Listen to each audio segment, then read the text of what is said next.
Absolutely. Absolutely they can. They're going to be the 5 seed. They can't win their division. So they are either going to be playing in the first round the Chicago Bears, who have a coach and a quarterback who have never won a playoff game, or the Dallas Cowboys, who have a coach who hasn't won a playoff game in years and a quarterback who's never won a playoff game. They have the reason Seattle should never rebuild in its current iteration and won't say they are rebuilding, they are retooling, they are reloading, whatever it is because they've got a top 5 coach and a top 5 quarterback. And even though yesterday Russell Wilson had his worst game of the year, to go along with it, the defense is now coming together. I know the Legion of Boomsy got all the headlines, but Bobby Wagner is a special football player. Bobby Wagner, it's not just the blocked field goal. He was all over the field last night playing every defensive snap. So, yes, this is a team that I don't think anyone wants to see come into their building in the wild card round of the playoffs. Seattle, even since Pete Carroll's been there, it's nice to see him retool this team.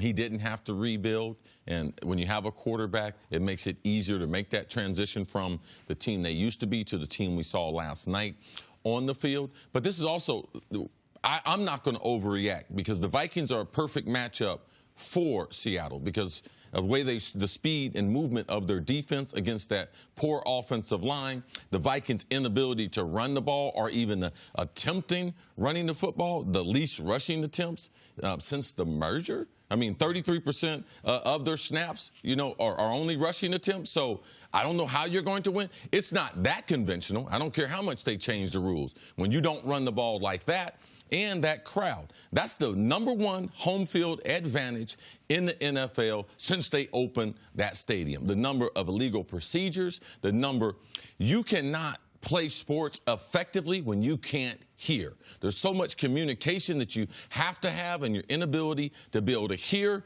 in that stadium. So I'm going to pump my brakes because they're going to have to, as a 5, they're going to have to go on the road. Sure. So on the road, look at Pete Carroll's record, even when they had better teams on the road. So I'm just going to be a little bit, yes, Pete Carroll's done a good job, but I'm just going to let me see those matchups. Where are they going? Because if they have to go, to a It'll be Chicago or Dallas. Okay, if they go to Chicago, I like Chicago, especially in the cold. Now, they're in the great Northwest, but they don't get that type of cold there, and I don't believe that football team is prepared, especially to be able to try to advance it through the air. Doug Baldwin has been injured all of the year.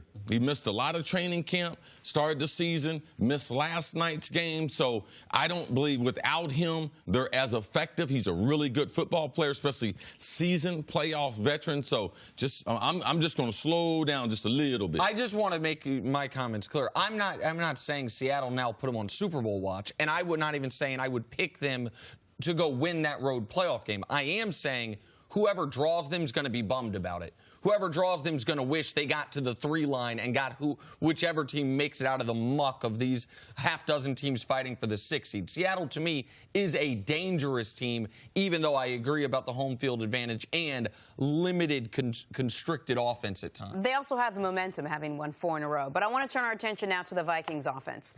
Let's just play a little history for a second. Last year, the Vikings went, what was the record last year? Last year, they were 13-3. Who was their quarterback last year? Case Keenum was their quarterback. Case Keenum was their quarterback last year. This year, they're not 13-3, and the guy they paid $84 million guaranteed to, Kirk Cousins, some would say has come up short, at least in games where he should have won or in big situations. What has gone so wrong for this Vikings offense and for Kirk Cousins? For the people who think Kirk Cousins have come up short, call me, and I'll be able to get you straight. Because the way that defense is played, the way the special teams is played, you don't have no running game. If Case Keenum was there, they would have won 2 games. That's what they'd be sitting right now. All right? Because Kirk Cousins has thrown the football. Their passing game, especially Stephon Diggs and Thielen. There's some other reasons when you don't run the football, which I said before as far as rush attempts, 33% of they're only going to rush it, the lowest percentage since the merger. Like, how are you going to win a football game? The defense has not been a top 10 defense, which we had expected. So this is not Kirk Cousins. Don't blame it on the guy with the money. There's a lot of other guys being paid a lot of money out there, too, that no one's talking about. I don't think that their change from Pat Shurmur as an offensive coordinator to John DeFilippo now, because the lack of a tight end presence with Kyle Rudolph only having, I think, 48 catches and Stephon Diggs having 88 and Thielen having 103? Do you think Kyle Rudolph is supposed to have 50-something less catches? Then no, he should be utilized more. They don't put him down the middle of the field. So there's some other things that have led to, all right, just don't follow the money.